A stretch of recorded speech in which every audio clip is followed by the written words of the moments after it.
hacia la cual debemos caminar. Con ustedes, Jonathan Prendas, aquí por CRC 89.1 Radio.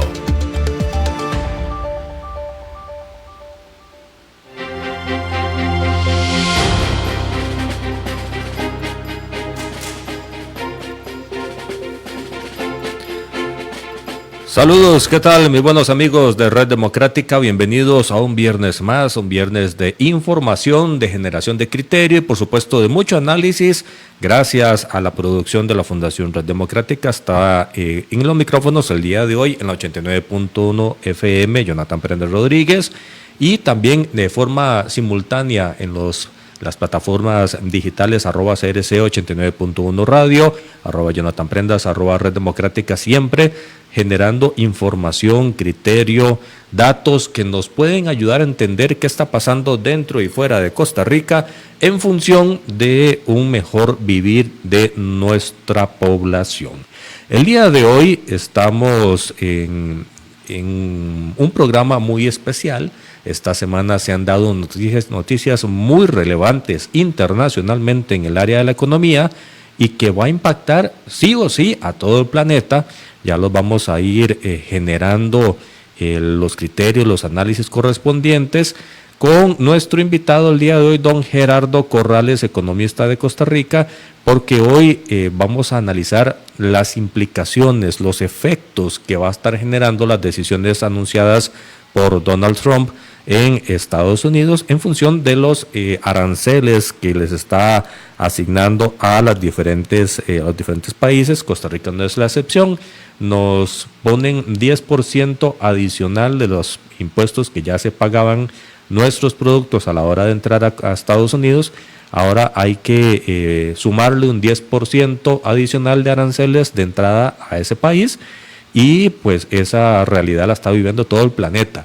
En mayor o menor grado, lo que menos se le impuso a un país fue de 10%, caso de Costa Rica, y a otros un 34%, un 20%, un 15%, dependiendo de algunas de las directrices que en el análisis macroeconómico de los Estados Unidos se estarían generando. Ya está don Gerardo Corrales listo para poder entrar de manera virtual a este programa del día de hoy de Red Democrática. Don Gerardo Corrales, bienvenido a esta que usted sabe su casa y más con un tema tan importante como el día de hoy. Muchas gracias, Jonathan, por la invitación y la oportunidad de estar en tu programa para poder contribuir con alguna interpretación de lo que está pasando con la política comercial anunciada por el presidente Trump en días recientes. Así es, Gerardo, porque, a ver, todos los países del planeta están reacomodando, analizando y reacomodando y recomponiendo su estrategia macroeconómica para tratar de no perder o para tratar de igualar las decisiones de Estados Unidos. Ya vemos, por ejemplo, antes de entrar en Costa Rica, y no sé qué te parece la noticia de que China, Japón y Corea del Sur están haciendo causa común para no solo fortalecer el sector asiático, sino también, dicen, para responder de manera conjunta. ¿Cómo podemos entender eso? Bueno, es que está demostrado, no solamente de hoy, sino históricamente, que cuando un país trata de imponerle barreras arancelarias, que son no más que impuestos, o obstáculos al libre comercio internacional, que son barreras no arancelarias con permisos o formularios para licencias fitosanitarias y otras barreras, lo que hay es una respuesta recíproca en sentido contrario de los países afectados y al final en lo que se termina es en lo que se llama una guerra, pero una guerra comercial. Vos me castigás, yo te castigo. Y está demostrado que según la teoría económica del comercio internacional de David Ricardo, que es un economista clásico del siglo XIX, que los obstáculos al comercio internacional terminan impactando a la economía mundial en cuanto a que se generan producciones de manera ineficiente. Eso hace que los costos de producción de los bienes sean mayores, incrementa el precio de los bienes a los consumidores, reduce su nivel de consumo, y con eso también se genera una reducción en la producción, y al reducirse la producción se genera desempleo, y al haber desempleo a su vez causa menor poder de compra de las familias, y se mete entonces la economía del mundo en un círculo vicioso que al final termina afectando negativamente el bienestar colectivo. Gerardo, ¿a qué se debe esta decisión de Estados Unidos? ¿Por qué tomar una decisión tan contundente con más de 150 países? Si mi memoria no me engaña, el anuncio que hizo Donald Trump. Muy buena pregunta. Es que yo creo que hay que analizar, antes de emitir opiniones, la situación económica de los Estados Unidos. Los Estados Unidos perdieron su, digamos, poder económico en agosto del 2023, cuando una agencia calificadora de riesgo fundamentó una reclasificación, una rebaja, un downgrade en el AAA, que siempre había sido la emisión de bonos de los Estados Unidos. Es decir, eran los bonos del Tesoro americano, los instrumentos de inversión más seguros del mundo, y desde agosto del 2023, Fitch, la agencia de calificación, les bajó ese rating a AA, y fue ratificado de nuevo en agosto del 2024. ¿Por qué?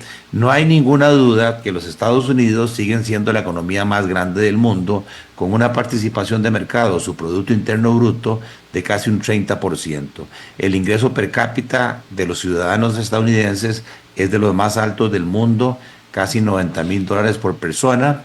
Obviamente el ambiente de negocios que hay allá es muy dinámico en cuanto a innovación, competitividad, y definitivamente el dólar sigue siendo la moneda predilecta para que los bancos centrales de otros países mantengan sus reservas. Pero hay una serie de debilidades estructurales, económicas, que el señor Trump está heredando y que lo tienen muy preocupado. La primera, el déficit fiscal de los Estados Unidos, o sea, la diferencia entre los ingresos del gobierno y los gastos respecto al Producto Interno Bruto, es inmenso, 8.1%, cuando los países homólogos que tienen la misma calificación de riesgo AA, su déficit fiscal es 0.9%. O sea, el déficit fiscal de los Estados Unidos es casi 10 veces mayor que el déficit fiscal de sus pares. En segundo lugar, eso ha generado que la deuda del gobierno de los Estados Unidos respecto al Producto Interno Bruto, que en el caso nuestro de Costa Rica se ha bajado a un 59% del PIB y nos critican, en el caso de los Estados Unidos ya superó el 100% del PIB. Es un 125%, y sus países pares homólogos tienen 51%. La carga de intereses que están pagando los Estados Unidos a los tenedores de bonos del Tesoro americano, principalmente China, Emiratos Árabes, países árabes, asiáticos, la carga de intereses respecto al Producto Interno Bruto, perdón, de los ingresos totales, el pago de intereses de la deuda es ya 12%, se lleva el 12% de los ingresos totales, mientras que en sus países homólogos es 3.3%. Y el elemento de moda es que la cuenta corriente de bienes y servicios de los Estados Unidos, la diferencia de exportaciones menos importaciones de bienes y servicios, es deficitaria. 3.3% del PIB, cuando sus países homólogos más bien tienen un superávit en la cuenta corriente de bienes y servicios de balanza de pagos de 1.6%. Esto tiene sumamente preocupado a la administración Trump, porque el problema que estamos viendo no es de servicios.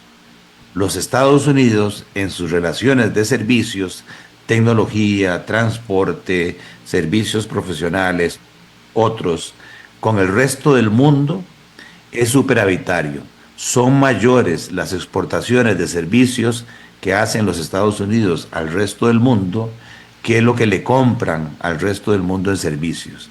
Y eso genera un superávit de casi 300 miles de millones de dólares. El problema estructural al que Trump le está poniendo atención es el déficit de bienes, lo que se llama el déficit comercial, porque Estados Unidos viene con una tendencia creciente de aumento de ese déficit, donde las importaciones de bienes que hacen los Estados Unidos del resto del mundo superan en casi 1.200 miles de millones de dólares las exportaciones de bienes que hacen los Estados Unidos al resto del mundo. Y es ahí donde tenemos que profundizar y decir dónde es que se ubica principalmente ese déficit comercial que hace que los Estados Unidos, para poder pagar las importaciones de más que no cubren sus exportaciones, tienen que endeudarse. Y eso sigue aumentando la deuda. ¿Con quién es el problema principal? Bueno, el 25% de ese déficit lo tiene con China. El 22% lo tiene con Europa. El 15% lo tiene con México. Y el 5% lo tiene con Canadá. Es ahí donde Trump entonces empieza a utilizar lo que alguna gente llama un chantaje diplomático fundamentado en establecer aranceles o impuestos que vengan a agravar las importaciones que hacen los Estados Unidos, principalmente de China, Europa, México y Canadá. Con esto lo que pretende el señor Trump es, por un lado, aumentar la recaudación de impuestos, dada la debilidad fiscal que ya mencioné.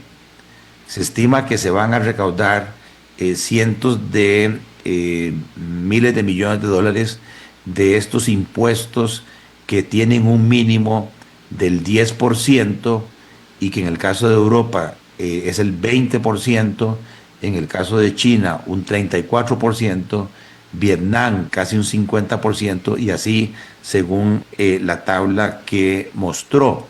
Pero el otro objetivo que no se ha mencionado y que ya se está reflejando es que las bolsas, que son muy nerviosas y que dependen mucho del volumen de comercio internacional, se mostraron pesimistas porque lo que se puede proyectar es que al generarse recíprocamente una guerra, porque ya China respondió diciendo que van a aumentar los aranceles de los productos importados de Estados Unidos en un 34%, lo mismo que hizo Canadá, lo mismo que hizo México.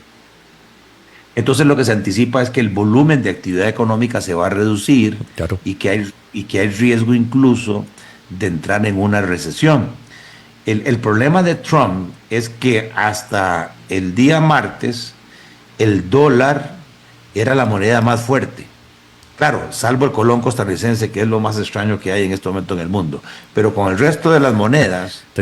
Se tenía que decir y se dijo Gerardo. Sí, no hay una explicación lógica de eso. Pero con el resto del mundo, el dólar es considerado por los inversionistas internacionales, junto con el oro, como el activo más seguro. Entonces, cuando hay miedo, cuando hay incertidumbre, ¿verdad? Los chinos, los europeos, los asiáticos buscan guardar sus riquezas en dólares o en oro. Y eso fortaleció el dólar. Un dólar fortalecido preocupó muchísimo a Trump, porque significa que los estadounidenses pueden importar más bienes y que por el contrario una apreciación del dólar encarece a los ojos de los compradores externos los bienes norteamericanos. O sea que este dólar fortalecido más bien hacía más grande el desbalance comercial. Entonces, lo que no se ha dicho es que a Trump le conviene que haya expectativas negativas, porque entonces, como ha sucedido, el dólar se empieza a debilitar, el dólar se está devaluando respecto al euro, respecto al yuan. ¿Qué significa eso? Bueno, que los bienes estadounidenses están ganando competitividad y que los bienes importados más bien les va a resultar ahora a los estadounidenses más caros. Esto Roger Madrigal, de la Junta Directiva del Banco Central, Jorge Guardia, no lo entienden. El uso de la moneda o del tipo de cambio como un factor para aumentar la competitividad, aunque sea transitoria, de un país, es lo que está llevando a Trump a imponer estos aranceles, a generar incertidumbre, a generar riesgos de recesión, y con eso se empieza a dar vuelta a la tortilla, o incluso ya algunos países como Israel y Argentina, que son aliados incondicionales de Trump, están hablando de que entonces se sienten en la mesa a poner cero aranceles recíprocamente para evitar daños a sus economías. Cuando se están hablando de estos aliados incondicionales, aparte de esos dos países, ¿ves alguno otro que se esté moviendo en esa línea o van a ser básicamente ellos dos? Porque, como te decía al principio del programa, la comunidad asiática principal está más bien fortaleciéndose en una unión, la Unión Europea también, y México y Canadá pues no se están quedando queditos tampoco. Efectivamente, o sea, la mayoría de los que eran aliados estratégicos del principal promotor de la apertura y del comercio internacional, como fueron los Estados Unidos, sus aliados ahora más bien están considerando a Trump como un enemigo que está tratando de afectar sus economías, y con cálculos realmente impresionantes. Cuando Trump publica la tabla famosa, donde viene el nombre del país, y en una segunda columna muestra unos números que según Trump reflejan la tarifa efectiva, el impuesto efectivo que los países le están imponiendo a los productos norteamericanos, y todos nos preguntamos de dónde sacó el 67% de esa tarifa en el caso de China. O sea que según Trump, los chinos le cobran a los productos originarios de Estados Unidos un 67% de impuestos, cuando en la práctica los impuestos chinos, aranceles chinos a productos importados de Estados Unidos, si acaso llegan al 3%. ¿Cuál es la explicación? Y lo mismo en el caso de Costa Rica. Sí. Cuando yo vi el número de Costa Rica, veo que aparece un 17%. Y lo cierto es que dentro del Tratado de Libre Comercio que tenemos firmado Centroamérica, República Dominicana, con los Estados Unidos, los productos no agropecuarios y agropecuarios provenientes de Estados Unidos ya prácticamente pagan cero impuestos, cero arancel. Entonces, en estos días salió la explicación, que es una explicación para mí una ofensa al intelecto, porque realmente lo que hacen es tomar el déficit comercial de cada país que tiene con Estados Unidos, digamos China, cuyo déficit comercial es de 270 miles de millones de dólares, y lo compara con el total de importaciones que hace Estados Unidos de China, que son 400 miles de millones de dólares. Entonces, si uno divide 270 entre 401, le da el famoso 67%. En el caso de Costa Rica, de acuerdo con el Departamento de Comercio, los Estados Unidos tienen un déficit, o nosotros tenemos un superávit. Por primera vez, Costa Rica logró en el 2024 exportar más a Estados Unidos de lo que importamos. Y ese déficit comercial es de alrededor, según el Departamento de Comercio de los Estados Unidos, que es distinto al del Banco Central de acá, no sé por qué, ellos toman el dato del Departamento de Comercio de Estados Unidos, dicen que es 1.5 billones de dólares, lo que hubo en el 2024, y el total de importaciones que hacen los Estados Unidos de Costa Rica se acerca a los 9 billones de dólares y eso da el 17%. En realidad, esos porcentajes no son aranceles implícitos que incluyen impuestos, variaciones de monedas, barreras no arancelarias, simplemente es un porcentaje. ¿Cuál es el porcentaje que representa el déficit comercial de cada país respecto a las importaciones totales? O dicho de otra manera, ¿en cuánto tendrían que encarecerse las importaciones provenientes de ese país para que se logre un equilibrio comercial, para que las exportaciones e importaciones sean iguales? Y el discurso de Trump es aún más cantinflesco y con el riesgo de perder la visa. Y es que él dice, bueno, yo no voy a ser tan malo y voy a ser tan noble que no voy a replicar con ese porcentaje, sino que pone una tercera columna que es más o menos la mitad de ese porcentaje, con un piso del 10%.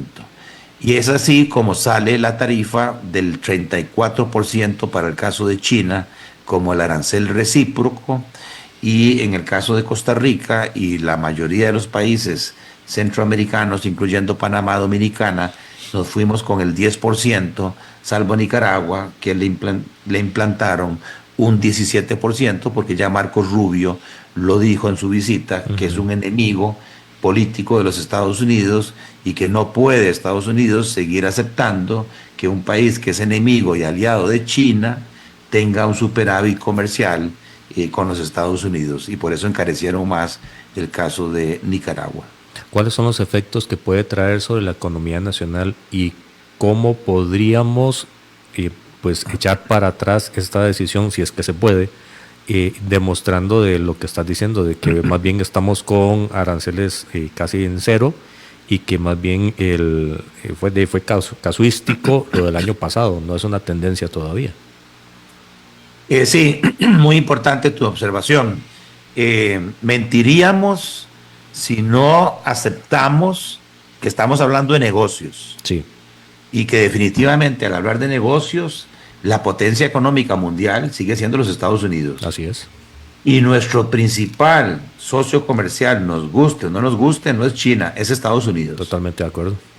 De las exportaciones totales del país en el 2024, que fueron 20,000 millones de dólares, casi el 50% nos lo compran los consumidores de Estados Unidos. Nuestro principal socio comercial.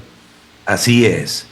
Principalmente lo que son productos médicos y dentales que exportamos de zonas francas, y todo lo que tiene que ver con la parte agrícola, especialmente bananos, piña, melón, tubérculos, lo mismo que la parte industrial. Gerardo, un paréntesis ahí, como lo mencionas, zonas francas, también van a tener que pagar esos impuestos los productos de zonas francas. Bueno, en el discurso de Trump y en el documento que él presenta, no hay ninguna excepción que mencionen respecto a los bienes de zonas francas. Sí hay un contrato, hay un tratado firmado donde se dice que unilateralmente no se pueden establecer impuestos, que para eso hay un comité de comercio internacional. Pero de ahí, al estilo de Trump, a él sinceramente le vale, y él anunció el impuesto a partir de este sábado, el 10%.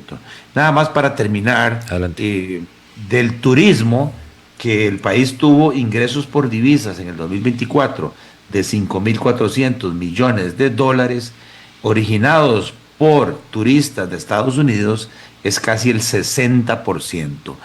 Y de la inversión total extranjera en el país que hubo en el 2024, que fueron 4.000 millones de dólares, el 70% viene de los Estados Unidos.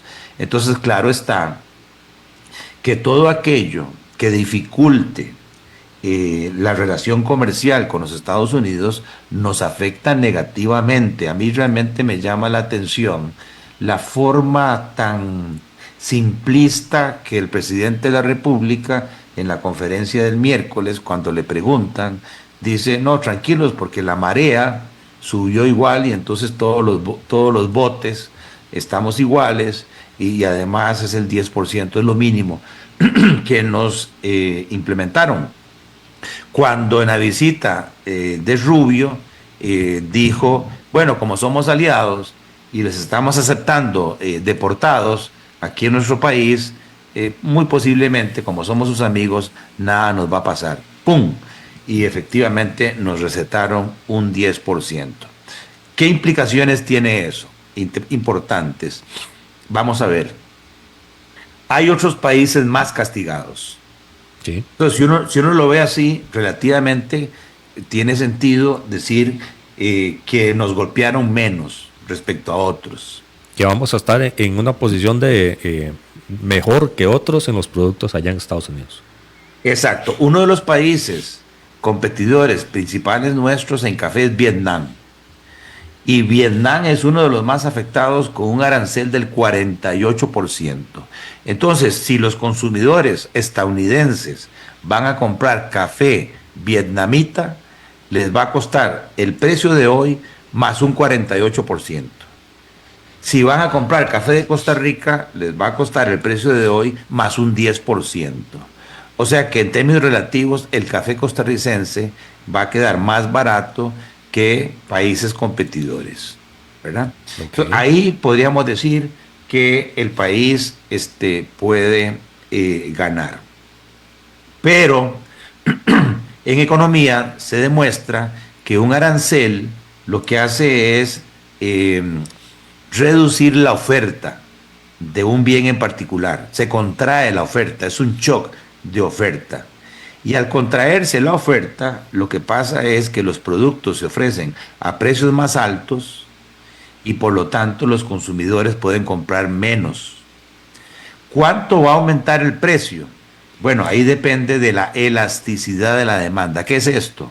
La sensibilidad que tengan los consumidores en sus presupuestos ante ese aumento de precios. Si ellos tienen la opción de dejar de consumir bananos, piñas, melones, café de Costa Rica porque es más caro y pasarse a consumir manzanas, uvas y otras frutas que se producen en Estados Unidos y que no tienen ese gravamen, entonces digamos el impacto no es tan severo del 10%. Pero si no hay posibilidad de sustituir y tienen que seguir consumiendo bananos, piña, melón costarricense, lo que verían es un aumento de precios de un 10%. ¿Y qué implicación tiene eso? Claro que va a tener una implicación. Y es que si el ingreso es el mismo, como cualquier familia, su presupuesto se ve reducido y por lo tanto van a consumir menos, porque no les alcanza la plata. Primer elemento negativo. Segundo elemento negativo que no se ha dicho, el dólar se está debilitando. Y esa es la moneda en la cual le pagan los salarios a los estadounidenses. Por lo tanto, su poder de compra está cayendo todos los días en el mismo porcentaje que se debilite el dólar.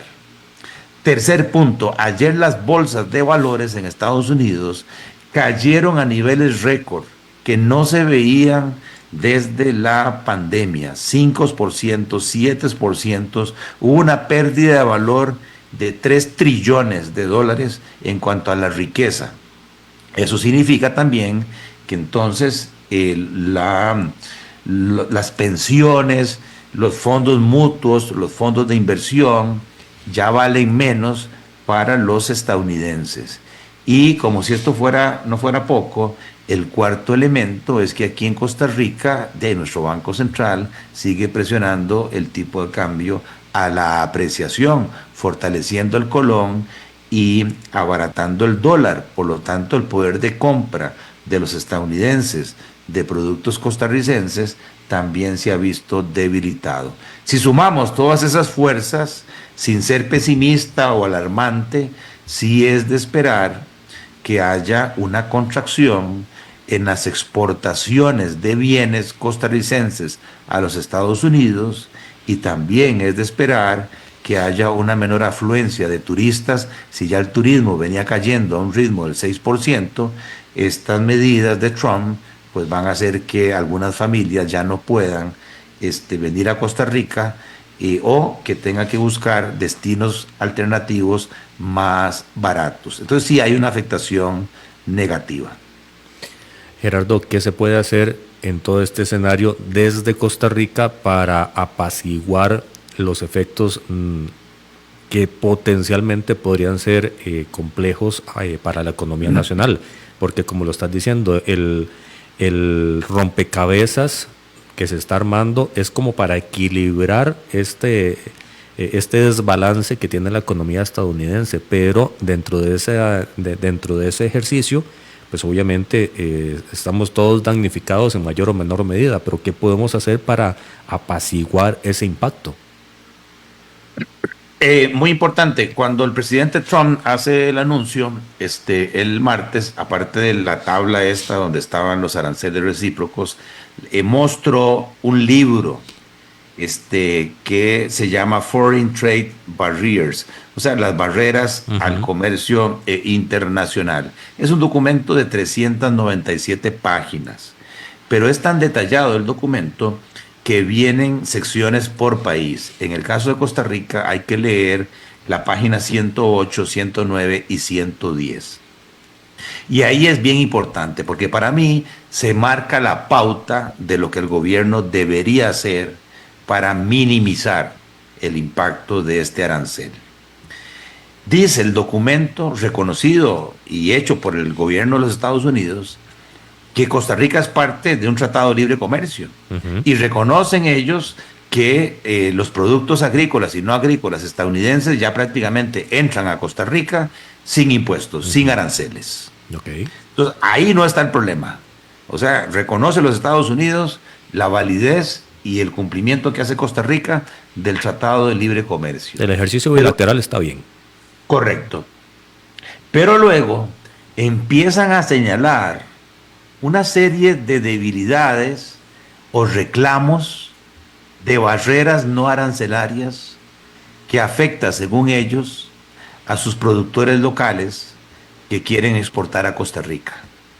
Y es ahí donde nuestro cuerpo diplomático y nuestro cuerpo comercial de COMEX deberían estar ya trabajando para hacer una propuesta integral, prácticamente siguiendo al pie de la letra esas dos páginas. ¿En qué sentido? Número uno, señala el documento que hay un trato injusto en materia de impuestos y dirigen sus inquietudes, interesantemente, a los licores. Interesante. Dice que los productos etílicos estadounidenses son gravados en Costa Rica con impuestos, según ellos, hay que ver de dónde sacaron ese dato, con una tasa efectiva del impuesto del 40%.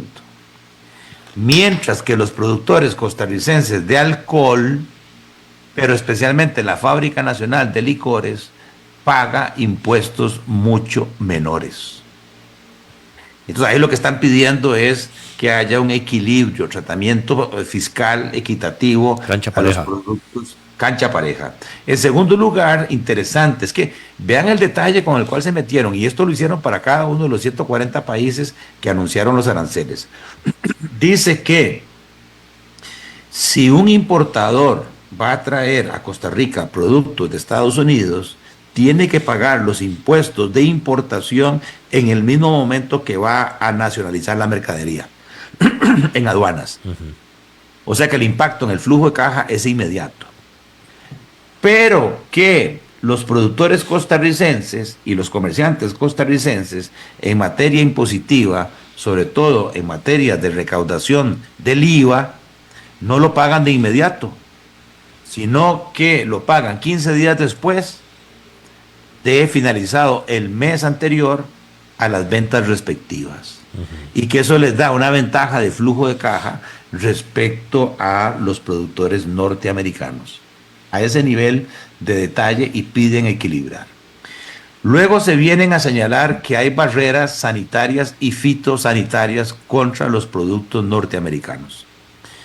A ver, no es que los Estados Unidos, sus entidades de salud y agricultura, no pidan también ese tipo de permisos o de inspecciones para evitar el ingreso de enfermedades a través de los productos que exportamos de carne, banano, piña, hacen revisiones de los contenedores y demás. Pero lo que dicen es que en Costa Rica, casi que a propósito, es en los tiempos de cosecha de ciertos productos agrícolas norteamericanos que el Ministerio de Agricultura pide un permiso especial para esas importaciones de esos productos de Estados Unidos y que los tiempos se atrasan y que hace que en el periodo de cosecha de esos productos prácticamente sea imposible exportarlos a Costa Rica.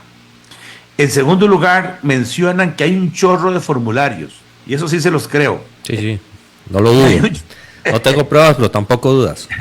Hay un montón de formularios que pide el Ministerio de Agricultura y otras entidades y autoridades relacionados con exportadores de Estados Unidos, con mucha información que ellos llaman, que no agrega nada, irrelevante, pero además dicen que se mete aquí en las autoridades de Costa Rica a pedirle información de quiénes son los dueños de las empresas exportadoras de los Estados Unidos. Y ahí ellos llaman la atención que eso es una violación a la libertad de comercio. Tercer elemento, bien importante, compras públicas. Dicen, y me parece muy sano, que hay una competencia desleal en favor de las mismas entidades de gobierno que proveen de productos tecnológicos, energéticos y otros al sector público costarricense. Y que incluso se le da prioridad, aunque estas empresas estatales son más ineficientes y venden más caro al sector público de lo que podrían los productores o empresarios estadounidenses brindarle al gobierno de Costa Rica. Y llama la atención de que Costa Rica está incumpliendo el Tratado de Libre Comercio porque no son parte de una comisión especial en cuanto a compras públicas de la OMC. Y finalmente se vienen con un tema de propiedad intelectual y dicen que el gobierno de Costa Rica, que tiene 320 entidades, que solo se hizo una auditoría y en 95 de ellas se logró validar que no tengan en sus computadoras, ojo esto, licencias de software ilegales, pero que el resto de entidades no hay claridad y que se está promoviendo la compra de parte del sector público costarricense de productos tecnológicos que son ilegales, que no cumplen con los requerimientos de propiedad intelectual. Y además manifiestan que el gobierno de Costa Rica todavía tiene mucho por hacer para evitar el ingreso de productos falsificados, muchos de ellos de origen chino, o productos pirateados. Hasta ese nivel llegan. Entonces, a tu pregunta, yo lo que haría, sinceramente, si quiero proteger al sector productivo costarricense, es ver qué de estas cosas el gobierno las puede corregir por decreto o qué de estas cosas el gobierno tiene que presentar proyectos de ley en la Asamblea Legislativa para sentarse con los Estados Unidos, ahí sí, a negociar y decirles, mire, yo no vengo a pelear, lo que vengo es en una actitud de corregir, de reciprocidad. Hemos visto la lista que ustedes han enumerado, hagamos un checklist, estamos cumpliendo, y vos en eso sos experto porque estuviste en la comisión que negoció la incorporación de Costa Rica a la OCDE. Es algo similar, sí. Es sentarse en las autoridades, las partes homólogas, con una actitud abierta. Yo creo que también nosotros podríamos aprovechar para decir, mire, pero es que también recíprocamente ustedes a la hora de recibir productos costarricenses me tienen una serie de barreras fitosanitarias, sanitarias, no arancelarias, ayúdeme a corregir eso.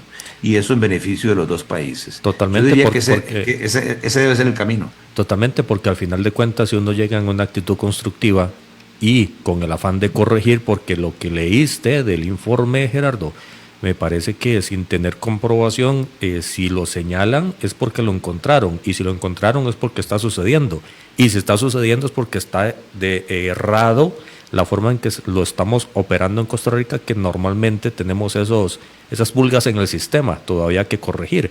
Entonces simplemente es de ver en qué se puede corroborar y en qué se puede corregir de las maneras más administrativas posibles para no dejarle mucho espacio a reformas legislativas que si se pueden evitar, pues no hay ningún problema. Sí, yo en eso, digamos, difiero de la administración Trump en cuanto a la forma de cálculo de esos supuestos aranceles implícitos que los gobiernos le están cobrando supuestamente a los productos de Estados Unidos. Pero es parte en una mesa de diálogo, se pueden pues aclarar esos nublados también. Claro, pero tiene razón el señor Trump, que a mucha gente no le gusta, pero tiene razón el señor Trump. Si yo estuviera en los pies de él y veo que hay un trato injusto a mis productores, hay que defenderlos. Hay que defenderlos. Claro. Y sí, que haya libre comercio, pero en equidad de condiciones. No que, como lo dijo en su discurso, Toyota de Japón vende en Estados Unidos millones de carros fabricados en Japón y resulta que las fábricas norteamericanas no pueden vender carros en Japón porque me les tienen aranceles. Uh-huh. De ahí sí, ahí el señor tiene razón. Por ejemplo, también da la situación de los bancos canadienses. Pueden operar en Estados Unidos, pero los bancos estadounidenses no pueden operar en Canadá. Un trato desigual. Ahí sí, pues tiene raciocinio lo que él está diciendo. Tal vez, como pasa aquí, en el fondo estamos de acuerdo, pero las formas tal vez no son las más agradables, como él lo hace, porque lo hace en tono sarcástico, ¿verdad? Y dice, y se burla y demás, pero es parte también del discurso político. Lo que sí llama mucho la atención es que el rescato, lo que estás diciendo, Gerardo, de sentarse como país, el ente diplomático y de comercio exterior, que me parece ya está haciendo su trabajo, por lo menos así lo anunció, que están recabando información, porque lo que procede simplemente es hacer la reunión bilateral correspondiente, que me parece lo que está esperando también el Estados Unidos en lugar de que me ataquen, sentémonos a conversar, y hay muchas formas de hacerlo. Esta también podemos sacarle réditos para el país y empezar a ajustar las tuercas para una mejor eficiencia, porque como decíamos hace un rato, no tengo pruebas, pero tampoco tengo dudas en cuanto a los formularios y la información insulsa que se puede llegar a pedir en el país para mover algún tipo de producto o de servicio. El tema es qué tan rápido tenemos que movernos para que el impacto no sea tan negativo, que en el ciclo normal económico que estabas describiendo tengamos que ver personas perdiendo sus empleos o productores teniendo que decir ya no me da la cobija, porque si a lo que nos dice Estados Unidos le sumamos todo el ecosistema acá de costos de producción, pues se vuelve insostenible. Es correcto. A mí me parece que conociendo a nuestra señora embajadora en Washington, me consta que ya ella se está moviendo con distintas autoridades, no lo dudo tampoco, incluyendo el Congreso americano. Uh-huh. Interesante, ayer un congresista republicano sacó en duda si el presidente Trump tiene el poder para modificar por decreto los aranceles, o si eso requiere aprobación legislativa. Uh-huh. O sea, ahí también hay problemas de institucionalidad. Habría que ver entonces si efectivamente esto requiere autorización. Mientras tanto, lo cierto es que a partir del sábado entra a regir el arancel mínimo del 10%, y posteriormente se va a ir aumentando en el caso de los países que tienen porcentajes mayores. Pero me parece, Gerardo, al margen de lo que dice congresista o senador de Estados Unidos, más allá de las formas, nos están señalando errores en los procesos del comercio que tenemos que aprovechar y ajustarlos, los que sean oportunos y los que sean correctos, obviamente. Y la mejor manera es, obviamente, sentándonos a conversar, como bien también lo dijiste. Ahora, hay países que simplemente van a responder y ya están respondiendo con aranceles igual o más altos a los que está imponiendo Estados Unidos. Y esto va a ser un problema cíclico en los diferentes ambientes mundiales, porque nos puede arrastrar un resfriado económico generado por algún arancel superior puesto por Asia, Europa o en los países norteamericanos, y nos puede arrastrar en un problema económico también al país. Sí, claro, porque a veces creemos nada más que la afectación viene por el 10% a las exportaciones costarricenses que se hagan a los Estados Unidos. Mentiras, porque si los países China, Europa, Asia, Estados Unidos, Canadá, México, imponen más aranceles, al final los productos van a ser más caros y nosotros consumimos, importamos de todos esos países. Quiere decir, en consecuencia, de que los precios de esos productos van a aumentar, va a haber inflación, al haber inflación suben las tasas de interés y es otra fuerza para que se contraiga la producción y por lo tanto los ingresos y el empleo. O sea, el nivel de incertidumbre en la que se está metiendo el mundo a propósito de esta lucha es de magnitudes incluso superiores a nivel bursátil, como fue ayer, que la misma pandemia. A ese nivel, y por lo tanto yo sí creo que el gobierno de Costa Rica debería ya tener un cuerpo, un equipo exclusivamente trabajando en una propuesta al gobierno de Estados Unidos de cómo compensar este tipo de afectación. Dos consultas para ir terminando el programa, Gerardo. Una, he escuchado también autoridades nacionales decir que tenemos que diversificar nuestros mercados para no depender tanto del de Estados Unidos en función de estos aranceles y cualquier otra decisión que en el futuro cercano se pueda estar generando. Y número dos, ¿qué tan importante es en este momento de lo que está pasando el que el dólar versus el colón se vuelva a un juego de intercambio más sensato y no tan... ¿cómo decirlo? Tan acomodado como lo está en este momento el colón, que ya lo mencionabas? Pues sí, en cuanto al primer punto, es el famoso principio de diversificación que existe en finanzas y que popularmente se dice no ponga los huevos en una sola canasta. Pero además mi abuelita era tan sabia que me decía, y además asegúrese de no ponerlo solamente en huevos. La diversificación minimiza el riesgo. Pero no es un tema de un día para otro. O sea, la apertura de nuevos mercados toma su tiempo, aparte que las distancias, ¿verdad?, geográficas, uno podría decir, de el Asia, con el acuerdo transpacífico. Sí, pero ¿cuánto cuesta exportar una caja de banano de piña a Japón, a Vietnam, a Estados Unidos, a China? Hay que agregarle los costos de transporte, seguros y otros. Pero sí, la diversificación minimiza los impactos de este tipo de situaciones.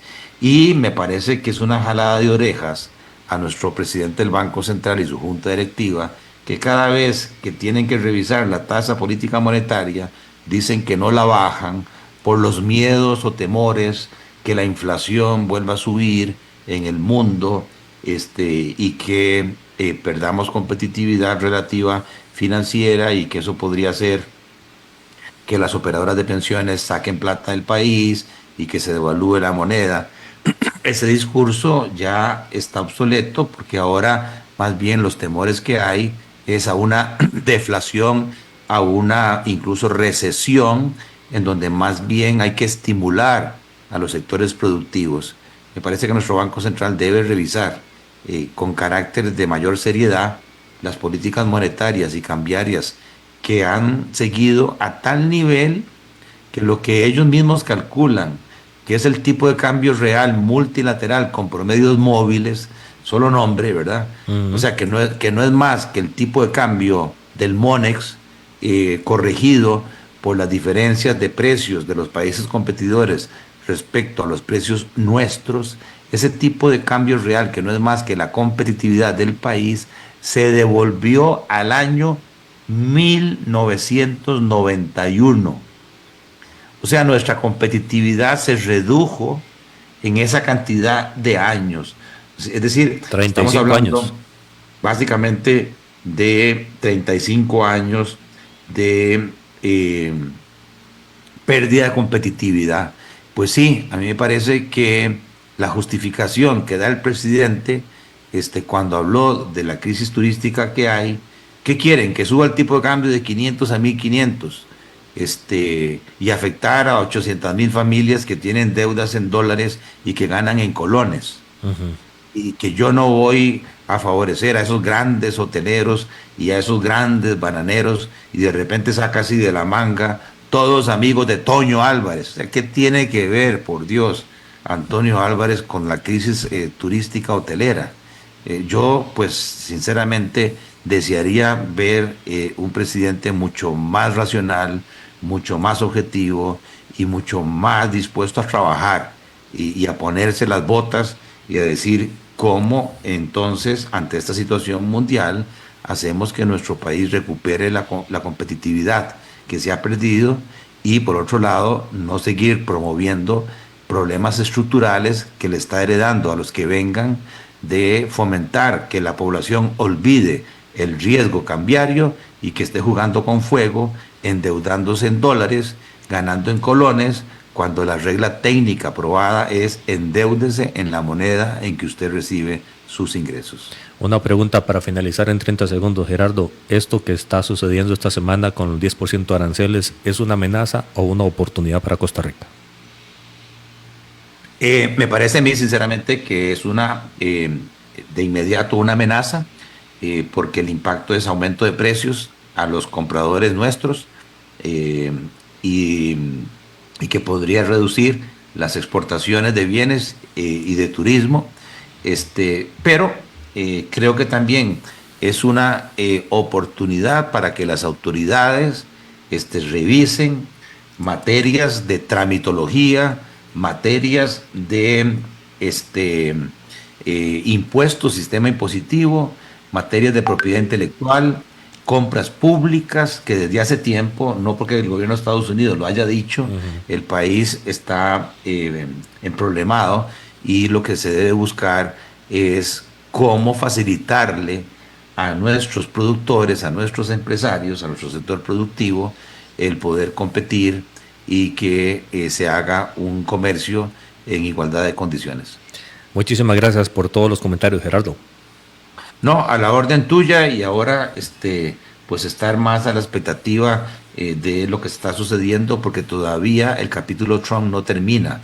Él también dijo en campaña que va a ofrecer reducciones de impuestos locales para las compañías norteamericanas que están produciendo en el exterior, para que regresen a producir a los Estados Unidos. Y ahí sí que sería un golpe muy fuerte para el caso de Costa Rica, que dependemos fuertemente de la inversión extranjera norteamericana en el país.